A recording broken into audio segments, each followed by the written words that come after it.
नमस्कार दोस्तों, मैं हूं पंडित बनवारीलाल शास्त्री और संस्कृत की क्लास में आप सभी का स्वागत है, अभिनंदन है। तो मित्रों, अब तक आपने हमारा चैनल सब्सक्राइब नहीं किया है तो प्लीज़ आप सब्सक्राइब करें और कमेंट करके हमें बताएं कि हमारी रोचक बातें आपको कैसे लगी। आज मैं आपको बताने वाला हूं रीट परीक्षा में आने वाले संस्कृत के अंक पर आधारित होने वाले विभिन्न प्रश्नों की मैं प्रश्नमाला लेके आया हूँ। रीट परीक्षा में इन अंकों से जो संस्कृत में इस प्रकार के जो क्वेश्चन होते हैं वो लगभग 3 या 4 प्रश्न आते हैं, जो बहुत ही इजी है, सरल है, केवल आपको समझने की ज़रूरत है।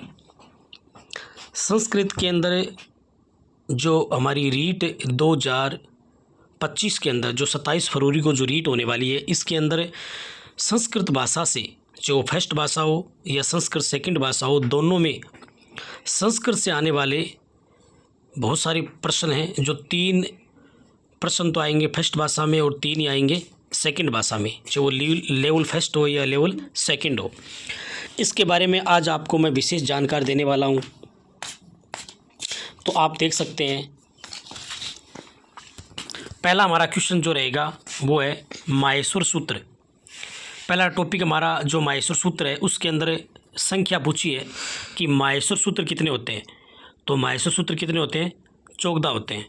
दूसरा प्रश्न हमारा है प्रत्याहार सूत्र कितने होते हैं? तो 44 होते हैं। ह्रस्व स्वर कितने होते हैं संस्कृत में? तो 5 होते हैं।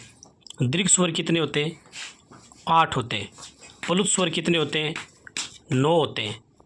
सुबंत प्रत्यय, सु आदि जो प्रत्यय होते हैं जो शब्द रूप में लगते हैं, सु ओ जस, वो प्रत्यय होते हैं 21। और तिगंत प्रत्यय जो होते हैं वो धातुओं के पीछे जुड़ते हैं, वो होते हैं 18, तिप तस जी वाले।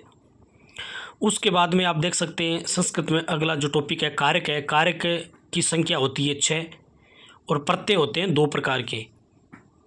उपसर्ग होते हैं संस्कृत में 22 होते हैं और संधि के प्रकार 3 होते हैं, जिसमें स्वर संधि जो होती है उनके प्रकार होते हैं 8 प्रकार के होते हैं संधि के स्वर संधि में। आप देख सकते हैं अभ्यंतर जो प्रयत्न है, प्रयत्न 2 प्रकार के होते हैं, जिसमें अभ्यंतर होते हैं वो 5 प्रकार के होते हैं और बाह्य प्रयत्न होते हैं वो 11 प्रकार के होते हैं। समास की संख्या की अगर हम बात करें तो संस्कृत में समास होते हैं वो 5 होते हैं। अंतिम जो समास होता है वो केवल समास होता है, आप जानते भी हैं। धातुओं के 2 प्रकार होते हैं, एक तो परस्मैपद धातु होती है, एक होती है आत्मनिपद धातु। तो धातुओं के 2 प्रकार होते हैं। अष्टाध्यायी में 8 अध्याय हैं और पाणिनि द्वारा यह रचना है। और संस्कृत में व्यंजनों की संख्या होती है, वचन की संख्या होती है वो 3 होती है। आप जानते हैं 3 जो वचन होते हैं, एक वचन, द्विवचन, बहुवचन। संस्कृत में लिंग होते हैं 3, स्त्रीलिंग, पुल्लिंग और नपुंसकलिंग। संस्कृत में पुरुष भी 3 होते हैं, प्रथम पुरुष, मध्य पुरुष, उत्तम पुरुष। संस्कृत में विभक्तियाँ कितनी होती है? 7 होती है, जो राम शब्द, लता शब्द आदि में चलती है। संस्कृत में वाच्य के 3 प्रकार होते हैं, कर्मवाच्य, भाववाच्य, आप जानते ही हैं। और संस्कृत में छंद है वो क्या होते हैं? 2 प्रकार के, लौकिक और अलौकिक।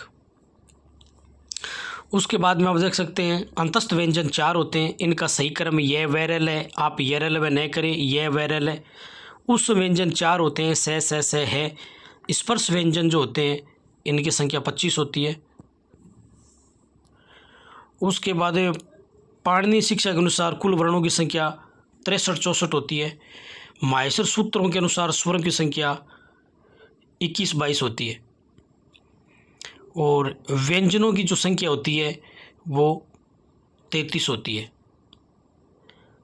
उसके बाद में आप देख सकते हैं प्रकंपित व्यंजन होता है वो र होता है, एक ही है। पार्श्विक व्यंजन होते हैं वो लय होता है। और उसके बाद लकार संस्कृत में 10 होते हैं, लेकिन रीट के अंदर 5 लकारों का प्रयोग किया गया है। कारक की अगर हम बात करें तो 6 होते हैं और छंद में है वो 8 गण होते हैं। और काल कितने होते हैं? 3 काल होते हैं। धन्यवाद। इस प्रकार रीट के अंदर कम से कम 3 प्रश्न एक भाषा में पूछे जाने वाले हैं। बहुत ही क्वेश्चन मोस्ट हैं। 2011 आरटेट से लेकर 2022 तक रीट में सभी आए हुए प्रश्न हैं।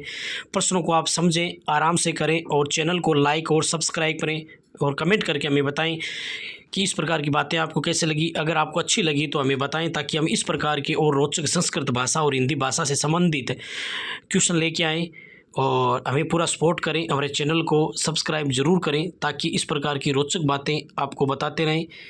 धन्यवाद, सुप्रभातम।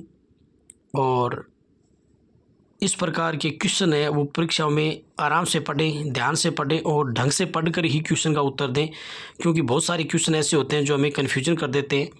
अंतस्थ का वैज्ञानिक क्रम की अगर हम बात करें तो यह वह रैल है और माहेश्वर सूत्र स्पेशली हमारे सिलेबस के इसमें लगते हैं। ये टॉपिक जो है इनसे कम से कम एक क्वेश्चन आने वाला है।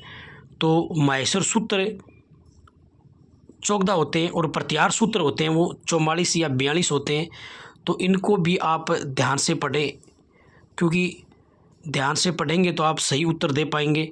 धन्यवाद, सुप्रभातम। जय हिंद, जय भारत।